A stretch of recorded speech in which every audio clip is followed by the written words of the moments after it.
The Custard Splat podcast, whatever that is.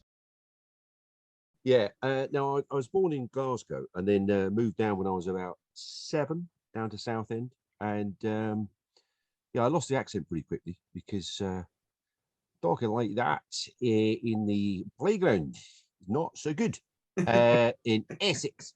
So, yeah, I lost that pretty quickly and got this kind of hybrid estuary thing that comes out of my mouth. Wow. Well, I guess most people will recognise you as a Lance from Phone Shop, and then Alan Cooper, also known as Simon's dad from the Inbetweeners. I think the first thing we kind of had on our little list of questions was how did you sort of fall into acting and the stuff you're doing there? Well, I literally fell into it because I worked in the city for a while in a different life, and then kind of gave that up because it was awful, and then I didn't really know what to do. So I ended up I kind of co-ran a comedy club, Joker Comedy Club in Southend. So I knew kind of some of these comics, you know. Lee Evans used to compare down there, and Lee lived in Lee, and he sort of encouraged me to go and do stand up. So I did stand up, and long story short, he saw me in I did the Edinburgh Festival, and he came to see one of the shows, and basically Lee gave me my biggest break, really, because he came along and said, "Look, I'm doing a show. Do you want to do some writing on it? A little bit of writing." And it's 99% him. So I said, yeah. And then we wrote some sketches for it. And then he said, do you want to do them? I went, hey, what? And he said, yeah, do you want to do them? Because we haven't got anyone else. I went, oh, okay. So we did a little sort of art centre tour. I'm guessing to make sure I could do it properly, you know. And then we did a West End run. So my first proper acting job was 10 weeks in the West End. So, and then suddenly I was an actor, and agents came to see me. I was signed up by an agent, and suddenly I was going to auditions and acting. This is 26 years ago, whenever it was, long time ago. Yeah, so I kind of learnt on the job, really. Yeah. That is thrown into the deep end now, isn't it, West End? Oh yeah, that is properly thrown into the deep. Great fun. I loved it. But I haven't really done much theatre since. Actually, I've done a couple of short plays, but theatre's not really my forte, I don't think. I did really enjoy it, but no, it's telly really for me. Telly and radio. I love doing radio, actually. Love radio. Was you a bit nervous going into was you a bit of a natural at it, or was you nervous or what? I mean, I would be absolutely shitting me. Yes, theatre's very much sink or swim, isn't it? I think very much so. Yeah. No, I think I was very nervous. Yeah, there's no question of that. But ever since I was about 6 or 7 years old, I wanted to be James Bond. So I'd always kind of wanted to be an actor, but I never thought I would be able to do that. That's why I didn't go to RADA. They wouldn't have had me in, I didn't think. But it had always really interested me. When I was a kid, I made short films as well on a sort of kind of a video camera type thing, you know, and before that on Super 8 film. Excuse me. So I've always been really interested in telly, in that art form and acting. So I suppose it didn't come as a massive surprise to me that suddenly I was doing that.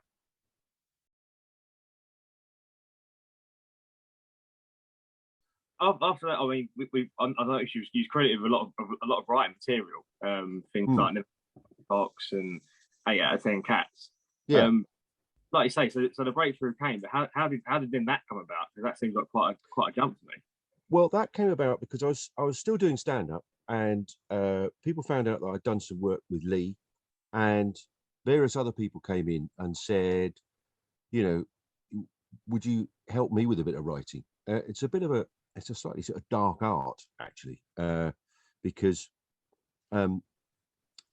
basically some stand-ups when they're on shows, they really hang on a minute, I'll turn this bloody phone off. Go away.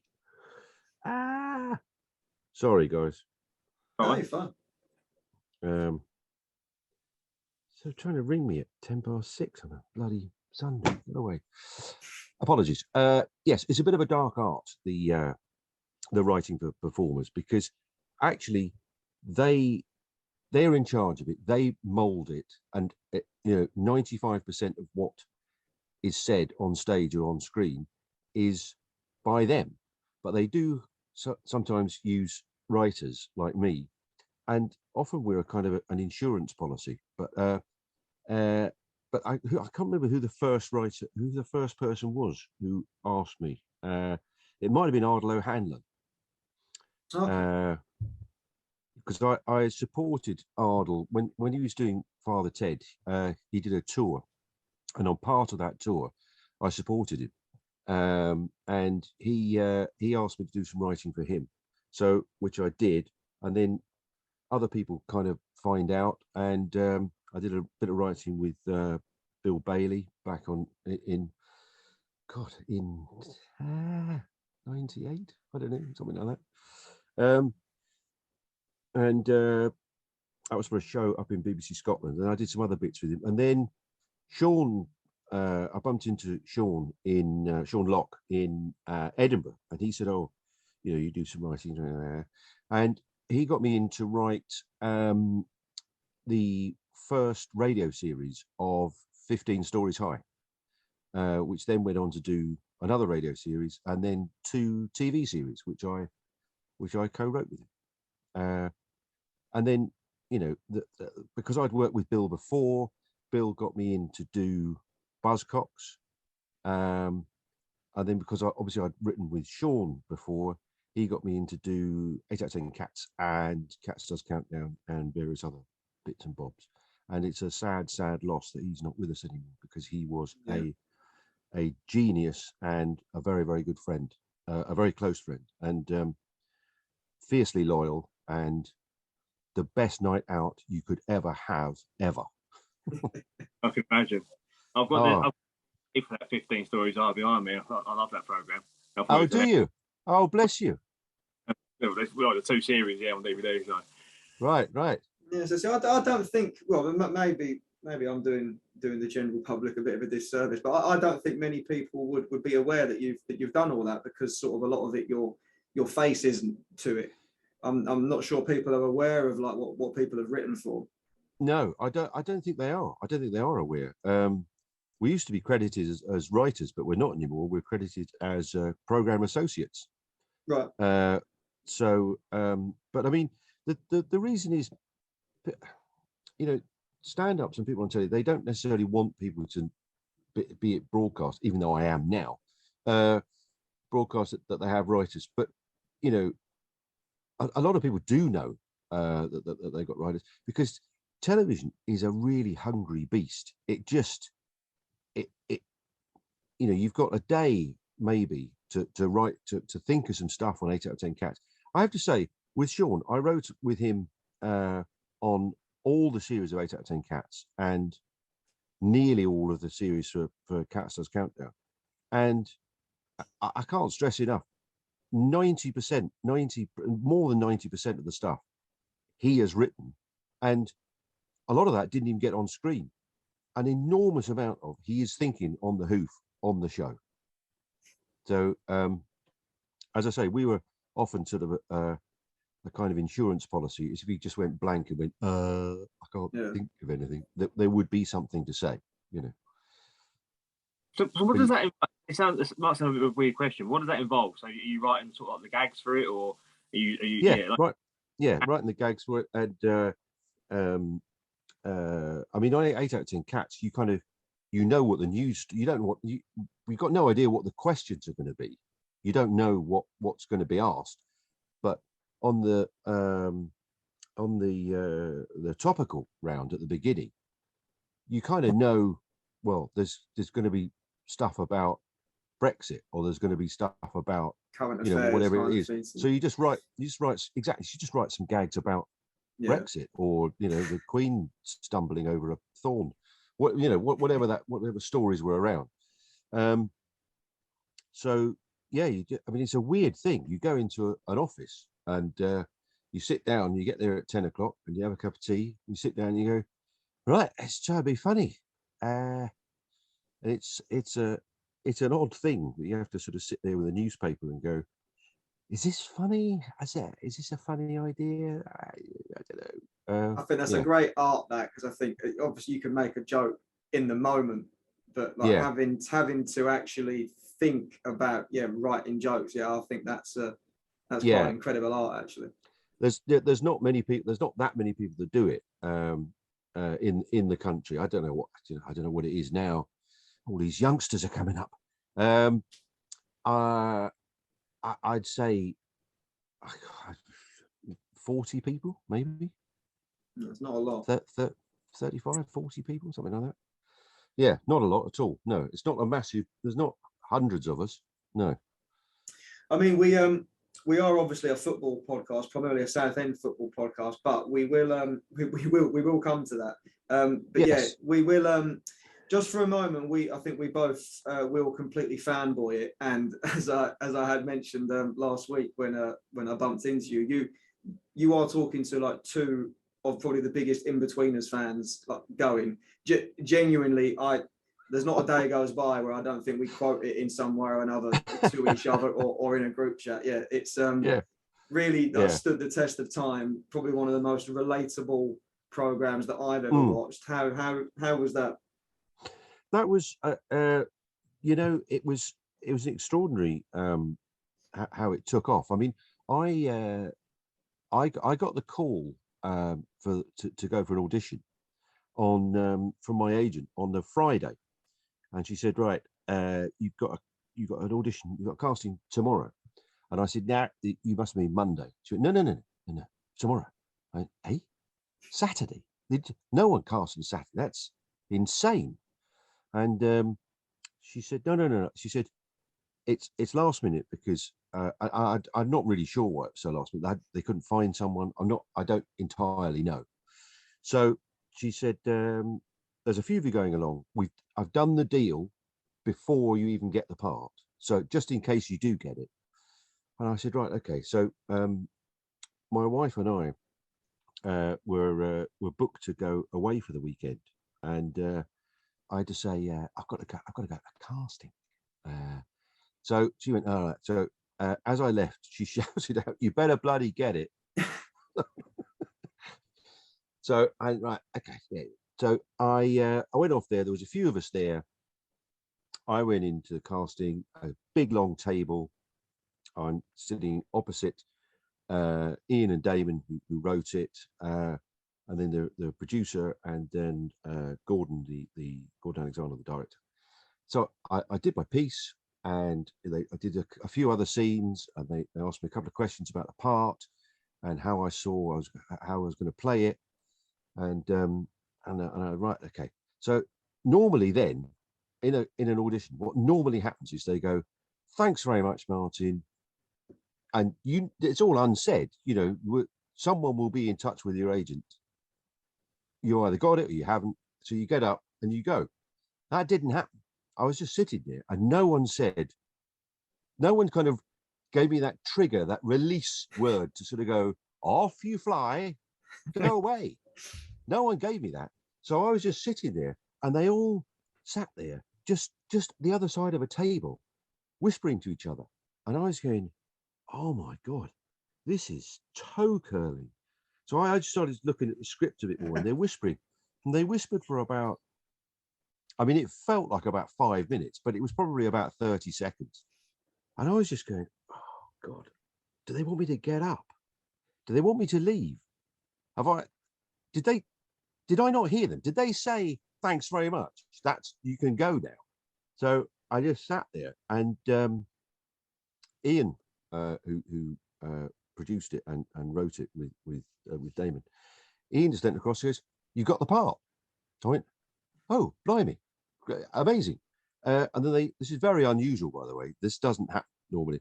And they pushed 6 TV scripts, 6 in-betweener scripts across the table. Went, there you go. So it's a pile about that big. I go, right, you go. And you're in the first scene Monday morning. See you 8 o'clock Monday. So I got out of there, and the process is that someone from production will ring you up. We're very lucky we get picked up in a car to go to location, and we get a car home. It's basically because they don't trust actors to get a train or a bus or drive themselves. They don't trust actors. We are idiots. So we must be picked up. Thank God. We must be picked up and held, our hands held to go into makeup and then into costume and then onto set. Yeah, so I was picked up, 6 o'clock on Monday morning, and 8:05 I'm standing outside. It was the tailors outside the tailor. When they're getting a new suit, and that was the first scene. Yeah, I only had the part less than 48 hours. Ridiculous. But yeah, and no one knew this was going to be a big show. No, it was just another gig. You just think, great, I've got 6 weeks work. This is lovely. It's a lovely part. I didn't really know how to play it. I did know how to play it, but it was only when I got there and I got the costume on and I thought, yeah, I think he's like this, And the director, Gordon, came in with a couple of notes and he said, I think you're nailing it, So, and that was it. We between us, we created this terrible monster. It's that classic embarrassing dad. yeah, exactly. Yeah. Yeah, no, we had to sort of play it straight. You have to play it with a kind of a straight bat, so that it's believable. So so that you don't have that. There was a danger to play that character where he had a sort of a real twinkle in his eye, so that he was taking the piss. Yeah, that's different, because he wasn't taking the piss. He was genuinely saying that stuff. I mean, one of my favorite scenes was when I came in, and the boys are playing on a video game, Nintendo or whatever it is, and I walk in, and Costume had given me a kimono thing, and I said, "Have you got one shorter? Have you got one a bit shorter?" I just thought the other one was a bit too long, and I thought it's just funnier if it's shorter.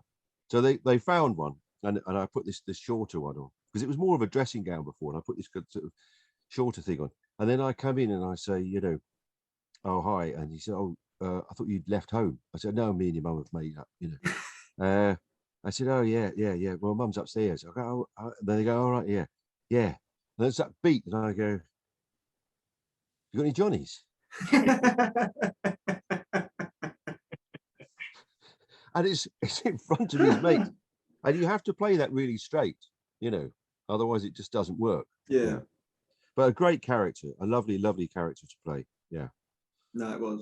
It was. It goes all the way to the big screen as well. You get two movies out of it. I know. And the first series, it didn't really. It did okay, but it wasn't sort of huge. It was on E4. It was kind of tucked away. It wasn't massive, and then.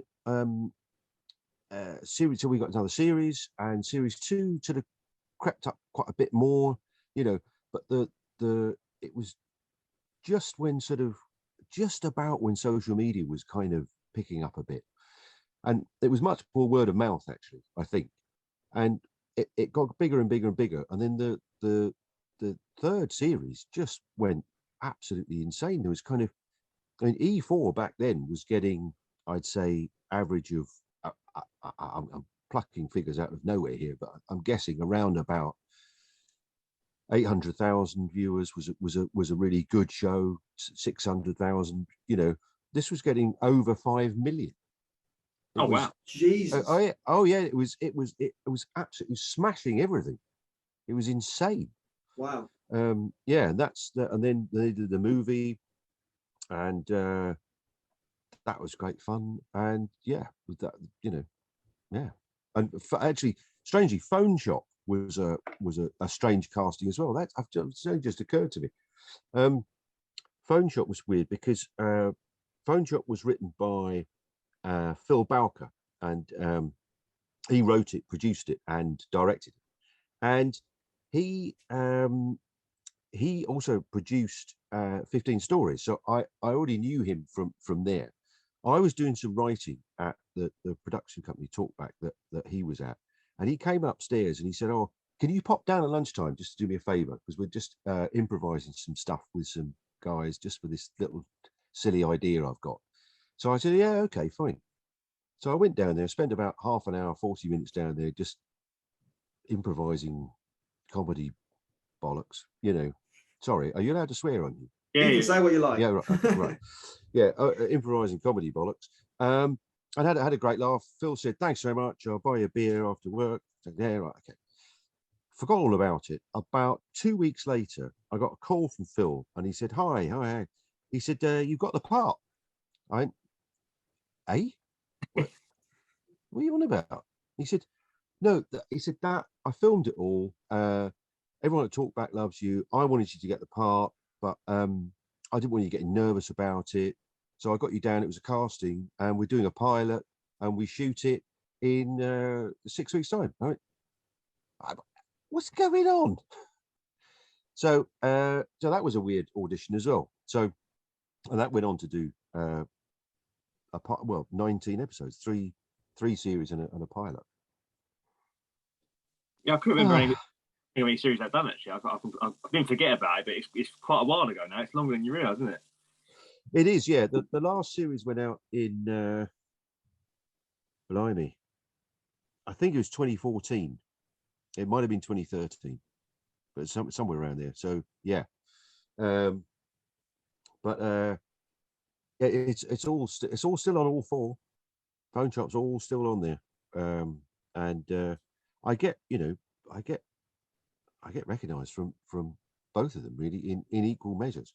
I think Phone Shop was a slow burner. It wasn't nearly as big as the Inbetweeners, but through word of mouth now, it's become not as big, but much bigger than it was when it went out. Yeah. I have to admit, I only watched it sort of retrospectively. I didn't watch it when it came out. And I think it's through word of mouth, or like say with the streaming services, you can just put that on and watch it. Yeah. Of course, the Inbetweeners. I really don't think the Inbetweeners would get made now. It wouldn't. It's mental, that, isn't it? Because it actually wasn't all that long ago, and yeah, you're right. It probably wouldn't. But it literally was. It was that word of mouth that that I got introduced to it. It was actually my driving instructor at the time told me. She was like, "Oh, have you been watching the Inbetweeners?" I think it was kind of at the start of the second series, and I was like, "No, I've never heard of it." And she was like, "Oh, like you should watch it. I think it's right up your street." And I'm not sure what she meant by that. I'm not sure what sort of, I'm not sure what opinion she had in me to say that. But yeah, I jumped straight on it, and yeah, I never looked back with it. Right. Yeah. It was. It's a very naughty show. Very naughty. but so relatable, but for everyone. So incredibly relatable. And great fun to do, and I loved working it. And ultimately, it was quite light-hearted as well. Really, like it probably wouldn't be allowed to be filmed now, but it was light-hearted. It wasn't serious. Well, I think if I'm right in saying, I mean, Ian and David might clout me for this, but I think I'm right in saying they originally wrote it, and it was 20-somethings. It was that they were, I think they were students or something like that. And Channel 4 really liked the script, but they said, "Look, it's really sort of quite offensive. They're young men. Why don't we make them school kids? So why don't we make them sort of 15, 16? Because then they can kind of get away with it. They can get with that sort of naivety." So they did, and it worked well. As we all know. The rest is history. It was literally that word relatable, because I think every teenage school kid has been at least one of those characters at any one of those scenes. Yeah. We've certainly all been there. Yeah.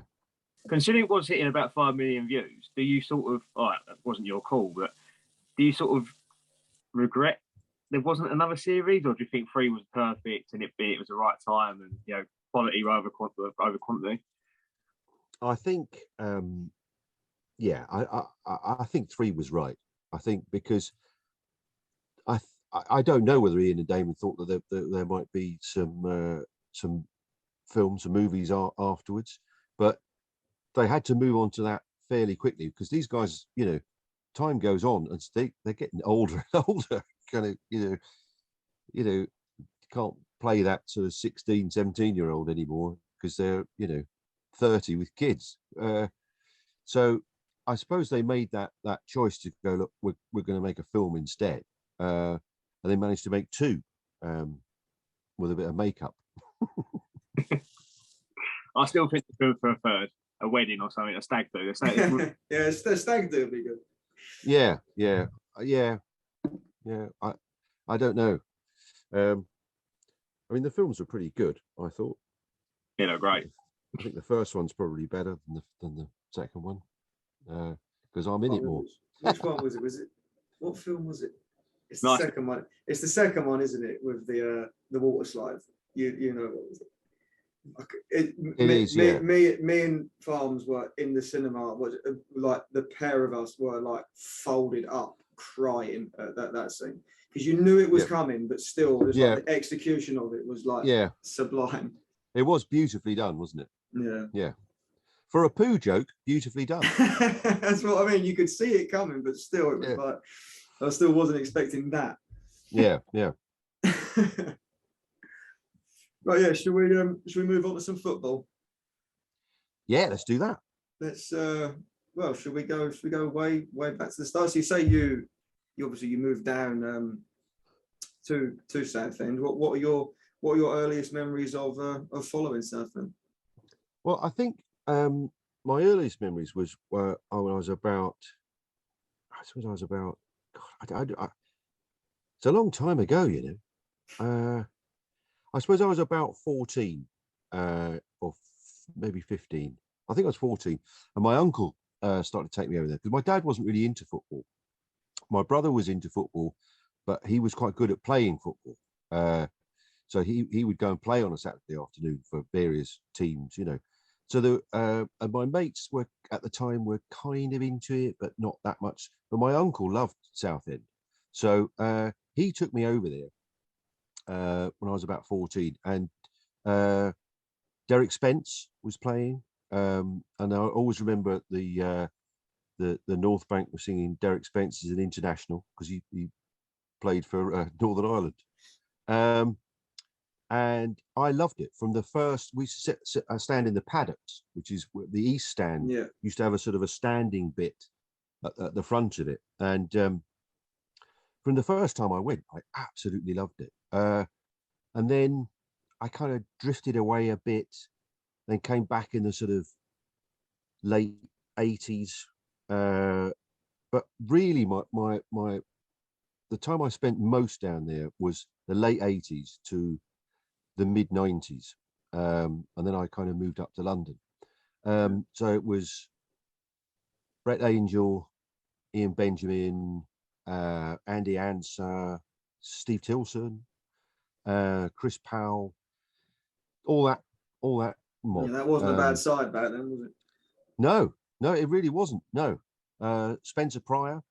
I always remember that really cruel song they used to sing because I always thought Spencer Pryor was a pretty safe pair of boots to be honest. You know, they used to sing.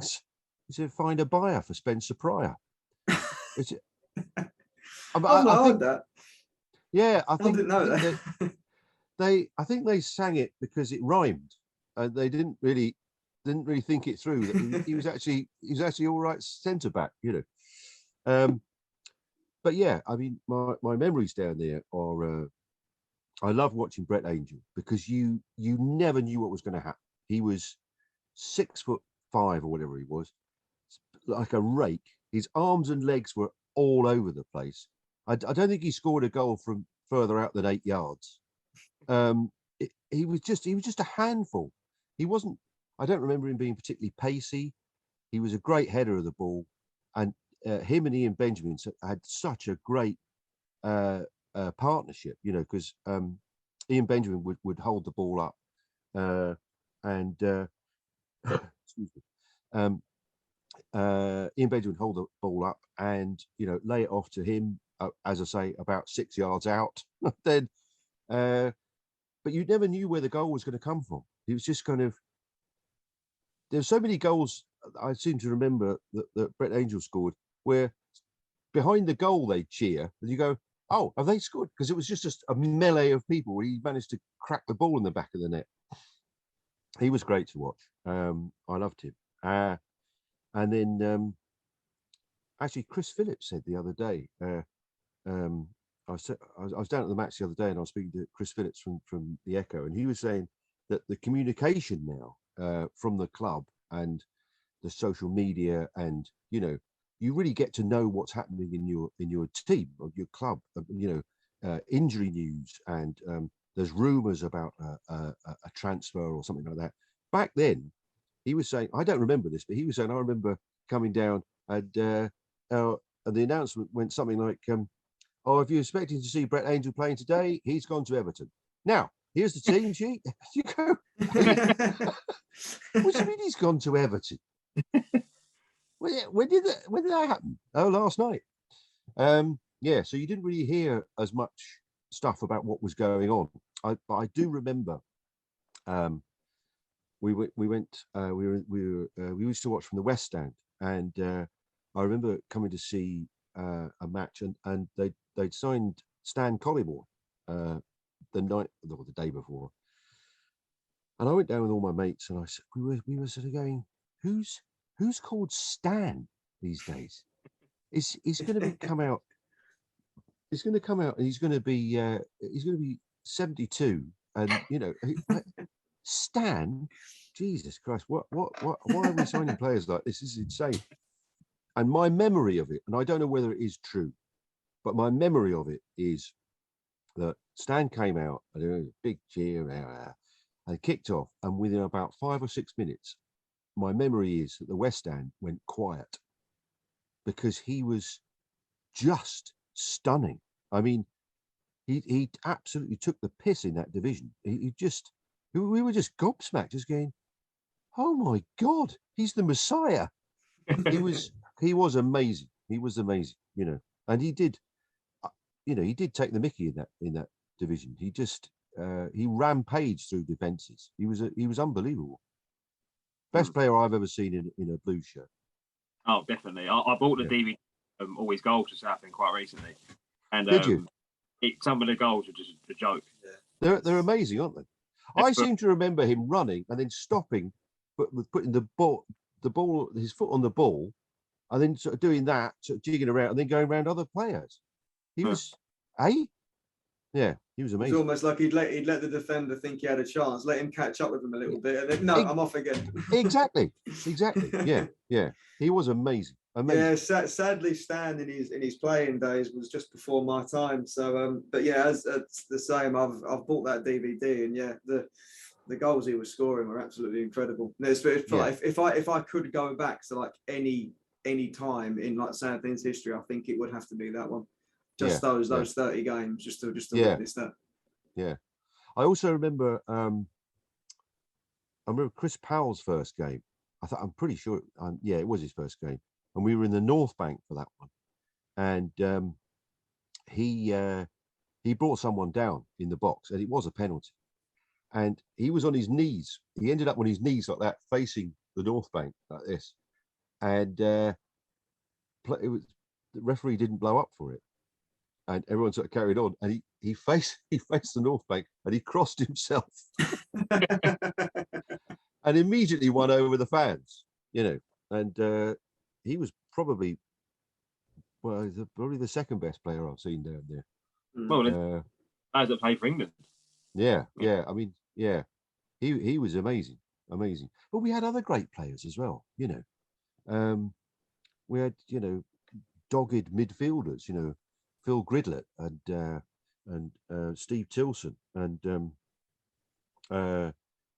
Andy Anser. he was great as well on the right wing. Although his name, unfortunately, well, not unfortunately, but every week it would be the same headline in the Evening Echo. Andy has the answer. It was just, yeah. But yeah, we had a lot of managers, didn't we? Yeah, it's like been the last sort of 5 or 6 years. That was a good idea. Just going. I've seen some of the YouTube videos of them. People even like Ricky Otto and stuff. They're just a joke. Yeah, that team was a joke. It's probably quite. You look at it now and it's like, oh God, could you imagine if that team actually got promoted, got to the Premier League? I know. Yeah, Ricky Otto was amazing. It was flirting with the idea for a while, wasn't it? And then it really was. I mean, there was a real buzz, an incredible buzz around the place. Yeah, nearly, very nearly. One day. Yeah, and now we're in the National League. Yeah, that was a sad it's all good day. fun. Yeah, I'm full that, isn't it? we're all still there though, aren't we? Well, I'm not there that much because I'm in West London, but I'm there in spirit, and I was there last week. Yeah. Yeah. So what have sort of sometimes where you admit you are watching from afar sometimes, but what have you made of sort of the recent decline? You know, we seem to have got our act together a little bit in the last 6 months or so, but how were you feeling within the last sort of 2 to 3 years? I think it's, I don't know the politics that goes on there down there, but the embargoes and the non-payment of VAT, I think, is the root of all of these problems, because managers have come in and they haven't been able to sign people. They haven't been able to do what they want to do. I don't know whether they've been promised stuff that's now not delivered. I mean, I felt very sorry for Mark Molesley. I thought, I think he's probably a decent coach, a decent manager, but he had nothing to play with. I mean, they signed Akinola and he couldn't play for about 3 months. He's cleaning everyone's boots. It's crazy. And then some of the players that we've signed, and I'm not going to name names because I think that's cruel. And I'm not in the business of slagging people off, because they're in the entertainment business and so am I, and I don't like it when people slag me off. So I won't name names, but some players have been brought in that just weren't up to it. They were not up to it. And I think probably a few players from the youth team were shoved in and they weren't ready. And it was I watched all of that season on iFollow, and it was one of the most horrendous seasons I have ever seen. It was awful, and soul destroying. And the recruitment has been horrendous in some parts. And then to bring Phil Brown in, and you go, my heart did sink. And I am naming someone, and I apologise, Phil. I do apologise, but my heart did sink because I should have thought, why we can't go backwards again. That's the nicest way of wording that. I don't think you've done him too much no of a disservice. Well, I hope not, but because I genuinely don't want to do that. But if we were going to go backwards, Tilly, get Tilson back in. Someone's got some passion and belief about the club, but they didn't go that way. And he's in charge for 6 games, and he didn't do it. He did change things a bit, and then in the summer, then you read, oh, he's carrying on as manager. You go, no, why no? Oh God. Anyway, to be fair, he did. I suppose he signed Dolby, didn't he? No, he signed Jack Bridge. He signed Jack Bridge and Dolby. And Murphy and Arnold. He did sign some good players, in fair. It's not like he signed Arnold as well. He signed so he did sign some decent players, to be fair. Yeah. Well, they're good players. Arnold's brilliant. So is Dolby. Yeah, I think he's a great keeper. Yeah. I haven't seen Murphy play, so I don't know. Is he any good? I think he's certainly a goal scorer, and Right. probably a little bit similar to Jack Bridge, really, where at the start of the season they were playing in a poor side, but he was still nicking like a good goal return for the side that he was in. So it would actually be quite interesting to see him in the team at the moment, to see what he could do. Where there's, we've now got an influx of better players around. Yeah. I like the look of. As I say, I went down there again to see them play Solihull Moors. It's a good match, actually. I enjoyed it. Although because I haven't been down because of the pandemic, I haven't been down for probably about 2.5, 3 years. And I took my son down, and it was his first game down there. And I grabbed his arm after about 10 minutes. I said, "Christ, I forgot how stressed I get." It's kind of stressful as listening to on the radio, but when you're actually there, it's incredibly stressful and frustrating. But we all love it. I saw Callum Powell come on. Blimey, he's direct. Yeah, I like him. I like the look of him. Noor Hussein, he looked class. Lapata, I mean, I know he's on loan, but I mean, he's classy. I don't know whether there's any chance of keeping Lapata or Matt Dennis. I'm guessing not, but I'm guessing they're going to go either back to their. Well, I know Norwich are letting Matt Dennis go, aren't they?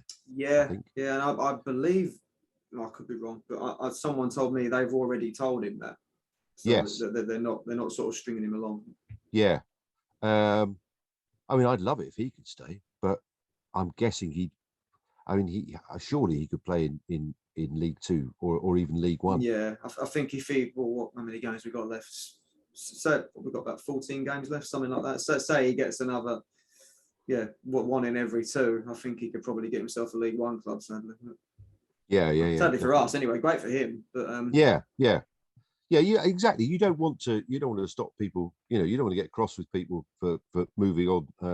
No, of course not. Being more successful. I think the recruitment now is doing that. It's signing these younger players that are on the way up rather than the older players that are on the way down.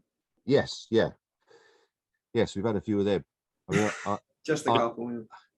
I did watch again. I won't say any names, but I did watch on iFollow, and a couple of players came out, and you go, "Blimey, they could lose a bit of timber." Crikey, are they training?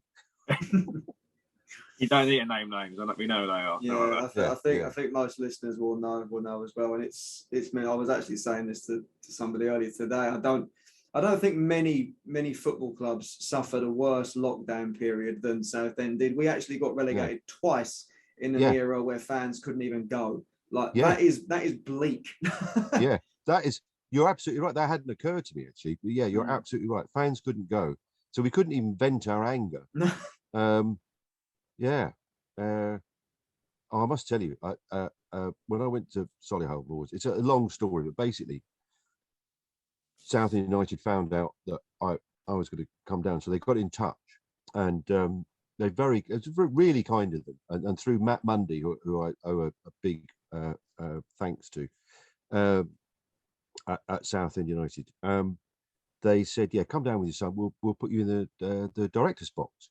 So I went, "Great, how lovely," and we went to the captain's bar and all this kind of business. And of course, we sat down, and it only occurred to me when I sat down, it was packed. The director's box was packed. And after about 5 minutes, I stood up and shouted at the ref, and I just went, "Oh no, you can't do that in here. You can't shout, what the fuck are you doing?" In the director's box, because there are actually directors in here and people sponsors, and so I had to sit there and bite my tongue for the next 85 minutes. Not that I shout at the ref that much, but I leave that. Oh, you will if you watch more games at this sort of level. They're not the best. Yeah. There were some astonishing decisions, I have to say. Again, not naming names, but he was the referee. Yeah, there's been some absolute stinkers this year, ref. Believe me. So slightly better ones, believe it or not. So Yeah, Yeah. there has been a couple of absolute shockers. Yeah. So what do you think? I'm going to ask you a question now. So Go on. we don't think that, I mean, the dream would be we get into the playoffs and would be a miracle and then we go up. Realistically, what's the future? We build with this team for next season and go for automatic promotion. Is that it? I suppose it is. Do you want to go on, Farms? You go first. I think it just has to be logistically, Yeah. stuff and the age of the squad. I think it just has to be. I think if we wasn't to, this is jumping the gun a bit. If we didn't even reach the playoffs next season, I think that would have to be a failure. Yeah. Yeah. That sounds like I'm being a bit jumping the gun a bit, but I just think that has to be the aim. And if you don't reach that, that's a failure ultimately. I wouldn't have said that earlier this year, believe me, but I think now we've actually got a really good foundation, a good management, good players, good age. They seem to all get on, which is always a touch. Yeah, we've had a squad that didn't seem to talk to each other for the last 3 years. So I just think that would be that will have to be the aim. Yeah. Yeah, I agree. I think you can't get by on just being a big club, just on merit, because we are a big club to be at this level. But so are Notts County, so are Chesterfield, Stockport, Wrexham. There's bigger clubs than Southend have fallen into the National League and they've struggled to get back. Quick Luton, Oxford it didn't take them like 2 or 3 seasons. It was a long time. Right. So yeah, there's no God-given right to bounce straight back. But can't we pay someone? Can't we all just collect tenner each and then give it to the National League and go, can we go now, please? Ron's probably believe me. So. But no, I am in agreement. Yeah, I think this season for the remainder of this season, I think there's from a fan's perspective, it's about having some fun again, because we were robbed of that for so long. As I just said during the lockdown spell. And yeah, let's just see what happens, because we're not going to go down now, which I think is the biggest plus. So anything that we can do should be considered already an achievement. Yeah. I think we potentially have already done some. Well, we're doing long-term recruitment now. I think So someone like Lapata's no doubt going to go back to his parent club, but we probably have already signed the player to replace him in the young lad Kensdale. So I think there's lots of building blocks already being done for the future. Yeah, he looked good when I was down there. Yeah, I liked. That's the first time I'd seen him. I liked the look of him. Yeah, and Leon Davies, he looked pretty good. Yeah, I mean, also with Kevin Mayer and his team, with Curry and Bentley. They just seem to really know what they're doing, which is it's a bit of an overused phrase that they just seem to understand. They get it. They understand the fan. Yeah. And just that I guess the connection between the two. It's a joy to watch, isn't it? Yeah. Yeah, it is now. It's and their passion is a great. joy to watch as well. Yeah. So you got any away games lined up? Any home games lined up, or do you not really do? Are you just going to pick and choose? We'll get to an away game. Yeah, I'll pick and choose really. It depends on work and family commitments, and whether we're in London that week or whether we're down in the West Country. Yeah, I mean, I'm going to come along to a couple more games this season, but I just don't know which ones. Yeah, but I'll let you know. That your boy's first game at Southend, was it? Yes, it was. Yeah, he loved it. He absolutely loved it. He's got to come back now. We're unbeaten when he comes. Yeah, I've got to bring him along. Yeah. Unfortunately, all the near away games have already gone. All the There's ones not that near, many. It's quite a northern league. Yeah. But there were some that weren't too far from West London. Aldershot and Woking. Wealdstone, I think, is quite near.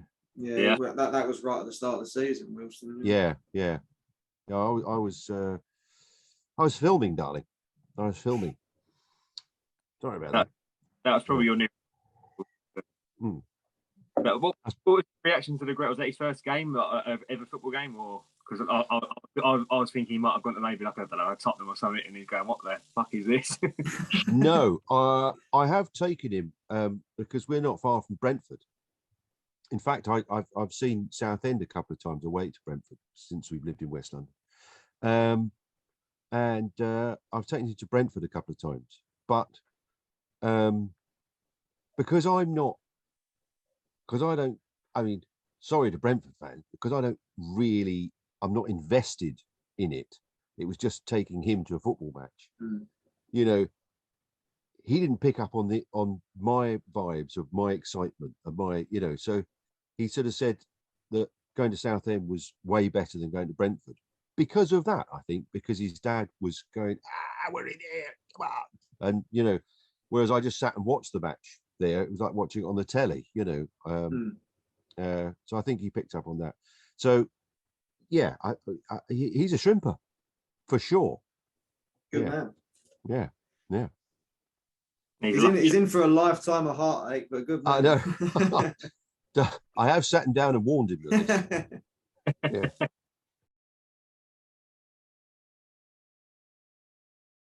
I guess go final question. Score prediction for the game on Tuesday against Grimsby.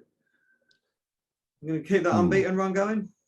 I think we can. Yeah, I think this group of players have really got their tails up, and I think having crawled their way back from losing to drawing in both matches. One at the weekend just now, and one last week, Solihull Bulls. I think they've got that spirit that that they can beat anyone in this league. I think it'll go 2-1. 2-1 to us. Solid, yeah. I'm not going to disagree. I fancy this as well, to be honest. Yeah, I think we'll get 3 points there.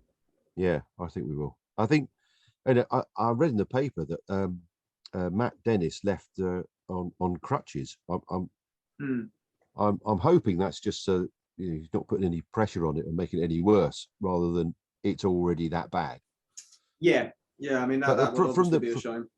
From the radio commentary, it kind of felt that he was only playing at about 70%, because they were saying on the radio that at one point, Kevin Mayer was trying to sort of gee him up and to go, but they were saying that he looks a bit injured. So I don't know. Okay. Well, I think the benefit we do have though is now we've actually got subs to come in, like Power can just come in and start the game. Yes, exactly. Yeah. Nothing. Yeah. Certainly some good options. Man. Yeah, and Harry Cardwell, who looks a great prospect as well. Yeah. He's injured. But yeah, he's injured at the moment. But yeah, no, I know. Yeah, thankfully, I don't think it's anything too long term, is it? Not that I'm aware of, anyway. Right. Yeah. But as you say, at the moment, everything's really, really positive for once, isn't it? It's really positive. Yeah. Yeah, I feel a bit weird. I know. Yeah, it's great to be a shrimper, and it hasn't been for quite a few seasons. No. But yeah, no, I think we have to leave with a positive attitude, and I think we'll win, and I think we'll be in the Premier League in 3 years' time. No, you can't do it in 3 years' time. We'll form a new Super League. We'll get in somewhere. Yeah, we'll pay someone off. Honestly, that's the way to do it. That is the way. That's what the top clubs do anyway. Yeah, exactly. Yeah. Hasn't quite worked for Wrexham yet, has it? Oh, if it don't, it's embarrassing, isn't it? But yeah. They're starting to motor a little bit now, aren't they? They might have peaked just at the right time. We'll only know that at the end of the season, obviously. But they've become a little bit of a juggernaut in the last month or so. But it's just with the money there, you'd hope so, wouldn't you? I recorded the first series of my radio sitcom, Bravo 2 Charlies, which is on series 3. Part of series 3 is on iPlayer actually. I know on BBC Sounds rather. It's about the North Wales Traffic Police, and we recorded the first series in Wrexham, and we had a lovely time. So I like Wrexham, and I love, and we've recorded all the series. We've done 3. We've recorded them all in North Wales, around Wrexham or Llandudno, and I love North Wales. You know, we might be going back up there to do another one. There we go. Oh, one little plug. There's a show I'm in. It starts on Channel 5 on Saturday night, called Queens of Mystery, which is a very very stylized kind of murder mystery thing, but its tongue is firmly in its cheek. And I play Detective Inspector Thorne. Very grumpy, but a lot of fun to shoot. A lot of fun to film, and that's on Channel 5 at 9:15 on Saturday, the 12th. Well, there you go. We'll put that on the the Twitter account. We'll plug that for you. No Brilliant, problems brilliant. at all. Brilliant. Yeah, I think Thanks, guys. I think we're about there. Yeah, no, thank you very much for taking the time to chat to us. Yeah. No, I really enjoyed it. Top man. Really enjoyed it, and we'll do it again. Definitely, yeah, definitely. Yeah, we'll do it again. You have to let us know. Yeah, obviously your schedule can be a bit all over the place. But yeah, if there's a game that you're coming to, you'll have to let us know. We'll come say hello. Yeah, I'll give you a shout, definitely.